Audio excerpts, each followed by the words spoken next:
Hello again. Today I'm going to finish up the mitigation portion of my risk assessment for hiking deep dive. If you've not seen the first 3 videos, I strongly recommend watching those first, as we're just going to jump right in on the next risk from where we left off in the previous video. Risk number 6 is cold weather injuries, such as frostbite and hypothermia. As mentioned in the previous video, these are not limited to winter when you're talking about hiking in the whites. You can become hypothermic because of an unexpected rainstorm with cool temps and high winds, and there is no calendar month on which there has not received snow on the presidential range. So how can we mitigate this risk? First, you should wear appropriately insulated, moisture-wicking layers to keep dry and warm. I usually carry my wool base layer all year long, just so that I have something in case I get soaked. The nice thing about wool is even if it gets wet, it will keep you warm. Next, in extreme cold, always cover exposed skin and use insulated gloves and hats. During extreme cold, your body will reduce the blood flow to your hands and feet to conserve heat in your core. While this does work well to prevent hypothermia, it makes you more inclined to suffer from frostbite. So covering those extremities up will help to avoid frostbite. If you're day hiking, you should pack an emergency bivy or thermal blanket for unplanned stops. This can be critical if you find yourself in an unexpected overnight situation. Observe your effort level and avoid sweating. If you're getting hot, remove a layer to allow your body to release the excess heat. While it seems counterintuitive to worry about overheating causing a cold weather injury, sweating into your clothing will cause you to get cold very rapidly. One of my fellow hikers carries multiple t-shirts on all his winter hikes, and when he finds himself sweating through one, he'll simply switch to another one. Know the early signs of hypothermia and frostbite and take immediate action if they occur. This immediate action could include adding the layers mentioned, finding shelter, or even performing a self-extraction. Like with dehydration, this issue is really too complex to try and assign a value to each particular mitigation. However, as a package, I would say it moves the likelihood and impact from about a 3 to 4 and 4 to 5 to about a 1 and 4.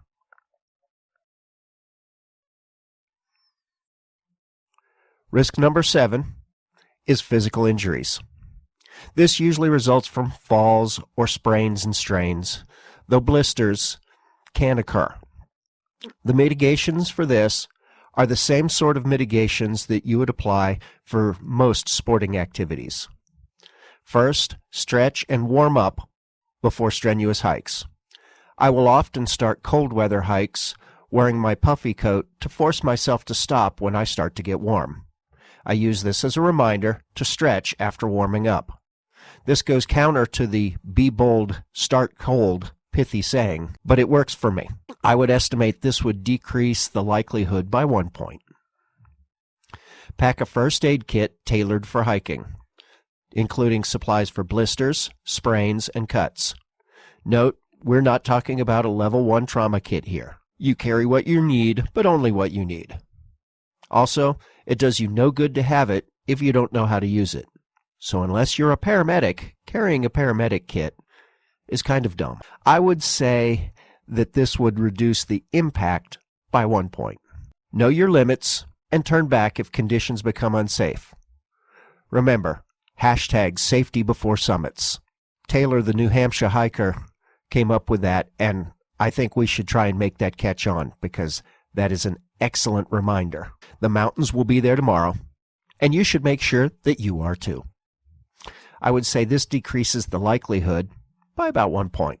Hike with a buddy or a group for assistance in case of injury.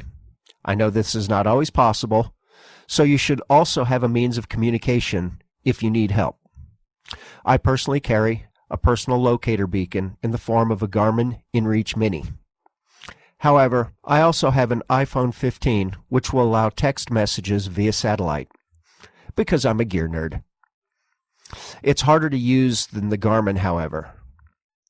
This one will decrease the impact as it will allow you to call for help instead of being stranded and hurt. After all these mitigations, I would say it moves from about a 3 to 4 on both impact and likelihood to about a 1 to 2 on both impact and likelihood. Risk number 8 is getting lost. The White Mountains are well blazed, however, so is the Appalachian Trail. In 2013, Jerry Largay got lost while hiking the AT in Maine when she left the trail to relieve herself.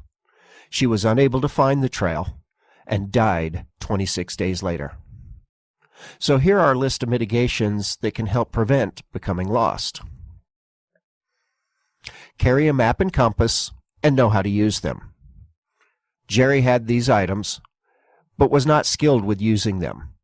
She was not an unintelligent person, as she had retired as a U.S. Air Force nurse. But this lack of knowledge, not intelligence, cost her her life. Use GPS devices or apps, but don't rely on them exclusively. Batteries die, electronics malfunction, signal is unreliable. Going back to the first mitigation, have a map and compass and know how to use it. Mark waypoints and note key landmarks. If visibility decreases, being able to backtrack is often the easiest way to extract yourself. As you're hiking, make sure you look back at those waypoints from the other side, because things can often look very different when you're coming the other direction. Practice navigation skills in familiar settings before relying on them in the wilderness. You should test your equipment the same way. If you have equipment or skills that you're not sure are trustworthy, better to test it in a way that you are not dependent on it to survive. Stick to marked trails and pay attention to junction signs. Sometimes getting lost is a simple matter of a missed turn. I've had that happen to me more than once. Thankfully, I use the All Trails app, which has a very useful feature that will alert you when you deviate from your planned route. I complained about it a lot, calling All Trails All Fails, but this particular feature is the reason I still use it, even though you should never depend on it for accurately giving you mileage, because it's pretty much always wrong. Always let someone know your itinerary, expected return time, and check-in plans. I use the preloaded messages on my Garmin device to let my safety team know when I'm on trail, off trail, and when I hit various waypoints along the way. It's also useful because it includes links to the location where the message was sent from. So should I go missing, they have an accurate last known location for me. If you lose the trail, stop and assess rather than wandering aimlessly. Always have what I call a go-to-hell azimuth. This is a compass direction that will take you to a landmark that you cannot miss when everything goes to hell. For example, it might take you to a river or a road. You follow the azimuth to the landmark, and then you can follow the landmark to help. If you call for help in some way, always follow the directions of the rescue team. They will likely tell you to stay put, but if you can reach a rescue point, they might request you move there for something like a helicopter extraction. Carry tools like whistles or flares to signal for help if needed. Flashing red lights will capture attention. Moving objects in colors that contrast with the landscape are useful tools. Mylar blankets can be very useful for this, since they're usually silver and thus reflect light. More than any other category, this category requires you to be personally prepared. You have to have both the knowledge and the tools to navigate in the wilderness. However, implementing all these mitigations in advance can reduce the risk from a 2 to 3 likelihood and 4 to 5 impact to about a 1 likelihood and a 3 impact, which moves from the border of high and very high down to low. The last risk I want to talk about is overconfidence. It's very important to understand your capabilities accurately. Knowing which trails are too much is critical. Though you only realize your true limits when you try and cross over that line, it's important to ensure that when you hit the wall, you have the opportunity to learn from it. Make sure that failure is not fatal. Here's a few mitigations that can help with dealing with biting off more than you can chew. Have a buddy check your plans. This is especially helpful if the buddy knows you and the trail well. Being able to look at the trail and say to you, "Yeah, this isn't a wise idea," when you are reaching beyond your grasp. This would decrease the likelihood, but only if you thoughtfully consider their inputs. Maintain communication while hiking. This ties in with the communications tools talked about in risk number 8. Basically, if you're pushing your limits, let folks know frequently that everything's okay, and especially check in before and after tricky sections. This will reduce the impact, as help can be summoned quicker if you stop communicating. Have an extraction plan. Knowing a way to get out of the area if the planned route is not doable by you. This comes down to knowing the area and having maps that show routes out.